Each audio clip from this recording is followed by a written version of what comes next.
Safety concerns at an apartment complex in the Turkish city of Gaziantep were raised long before last week's deadly earthquakes. More than 130 people living there lost their lives. A BBC team has spent 3 days looking at what happened, and the early warnings voiced by residents. Short presentational grey line. With only a bonfire for light and warmth on a bitter winter's night, an extended family sits at the roadside waiting for a miracle. It's not coming. They've been here for 9 days and nights, but their loved ones have not been found. This personal grief is being played out in the rubble of one of the most desirable streets money can buy here. This is one of the most luxurious residential areas in Gaziantep, says musician Yunus Emre, whose cousin and his family of 4 are missing. The wealthiest live here. Those flats are sold for millions. But the price of the property meant nothing when the earthquake struck. I'm just angry. I want to bring someone to justice, but I don't know who, says the 28-year-old. For him, so many parties are culpable in what is not just a national tragedy but, with the collapse of so many buildings, a national scandal. Yunus Emre. Image caption. Yunus Emre lost 5 family members. It starts with the contractor, he explains. He uses low-quality building material. Next comes the certifying authority. They have the blood of people who died here on their hands. It's not right to scapegoat the contractor.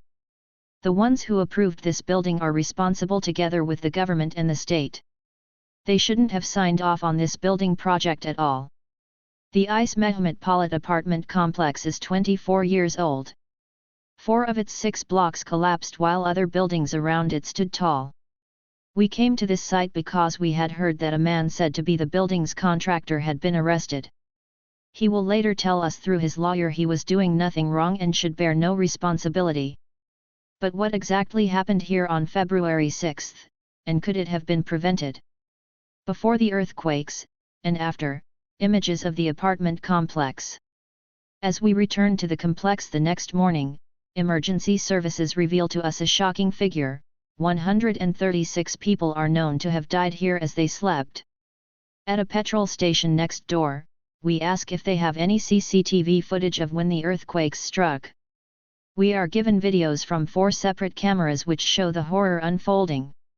First, the violent shaking of the lights, then seconds later, people running for their lives before, finally, a thick cloud of smoke and dust enveloping everything in its path. The neighboring apartment buildings collapsed in a matter of seconds. Media caption. Watch, CCTV from a petrol station next to the apartment complex shows when one of the earthquakes struck. As we leave the petrol station, we are drawn to the pile of personal possessions on the edge of the forecourt. It is a deeply upsetting museum of lives suddenly extinguished: homework, dolls, cooking pans, and family photos. Scouring the heap, and sobbing inconsolably, is 65-year-old Emel Filik. Everything is gone, she tells us. She explains that her cousin had been sleeping in one of the 4 destroyed blocks, and no one had taken responsibility for keeping the building safe. Once you start to live in your flat, nothing happens. No inspection. Earthquake insurance and property insurance don't work either. The municipality doesn't make checks. No such thing as monitoring. Emel Filik, 65. Image caption. Emel Filik tells us apartment residents were worried about safety before the earthquakes. There had been concerns about these apartments, she says, adding that the head of the Residents Association, a woman known as Selma, had even asked neighbors to come to a meeting to listen to her fears. 6 months ago, Selma told us about the problems of the building. She said, "Dear residents, our buildings might collapse at the slightest of earthquakes. Let's strengthen the pillars. If you're short on money, the municipality could help us for a cheaper solution." She held several meetings. But nothing happened. We find a phone number for Selma and she confirms she held meetings to express her fears. But should residents really have to pay to be safe in their own homes? This was a question of structural integrity, not repainting walls.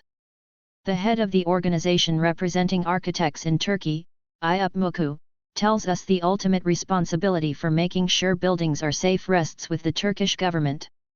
The priority of the central government was not to make the cities safe, but to implement some projects that were solely planned for maximizing profits. For this reason, 65% of the current building stock in Turkey is risky. And no measures have been implemented regarding these risky structures.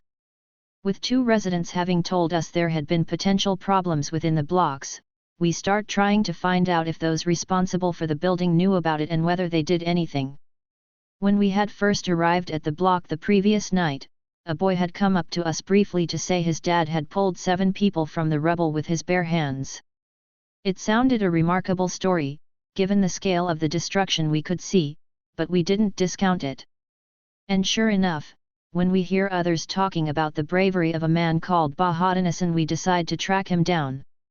I saw the building twirling and crashing down. I came here running, it was dark, raining, there was snow and I was the first responder, he tells us. Bahadanasan, 37. Image caption. Bahadanasan says he pulled 7 people from the rubble. Bahadanasan used to work as a security guard at the housing complex. He shows us a harrowing video he took in the smoking ruins, in which he's calling out to those trapped. Some people reply. I rescued 7 people by myself. It was like the apocalypse. Even now as I'm telling you this, I'm still shaking, he says. But what about these supposed concerns over the building's safety, I ask. Did he see this?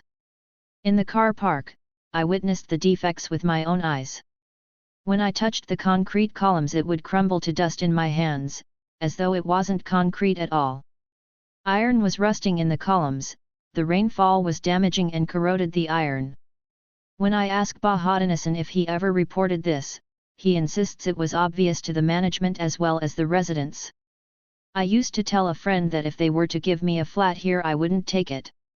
I said it was because I didn't think the columns were solid and in an earthquake the building would collapse. But the man accused of being the contractor, Mehmet Akay, says the building complied with regulation at the time it was built. He claims that sewage and water works were added to the property after construction, and that this, or other work, may have damaged the supporting columns. How many other security guards and caretakers across Turkey had voiced similar concerns in a country precariously positioned at the crossroads of shifting tectonic plates? The immediate picture that is emerging in this Gaziantep neighborhood is not of a cover-up or conspiracy, but either indifference or inaction. Everyone knew there was a problem, but nobody did anything. For opposition MP Garo Palin, from the HDP party, who we meet as he visits this site, it is indicative of criminal negligence on an industrial scale in Turkish construction and oversight. This is a crime. This is a sin. They came to be healed, but died in the rubble. Girl saved in Turkey after 178 hours under rubble. The miracle playing with a model car in hospital. Mr. Palin accuses the government of Turkey's president, Recep Tayyip Erdogan, of failing to ensure the safety of new buildings as well as failing to strengthen older ones. The scientists were shouting about it, this disaster is coming, but the government did almost nothing. We warned the cities, we warned them to prepare the rescue teams, but they did nothing and we live this catastrophe. They say this is destiny. No, it is not. In civilized countries these kinds of disasters happen but fewer people die. But here we have tens of thousands of people under the rubble. Mehmet Akay, the man whom authorities say was the building contractor for the ICE Mehmet Palat complex, was arrested on Saturday, February 11, 5 days after the earthquakes. He was stopped at Istanbul airport as he tried to leave the country. State prosecutors say he was the building contractor, but responding to questions put to him through his lawyer, Mr. Akay claims he was the construction coordinator, but not the contractor. He also rejects accusations that cheap building materials were used.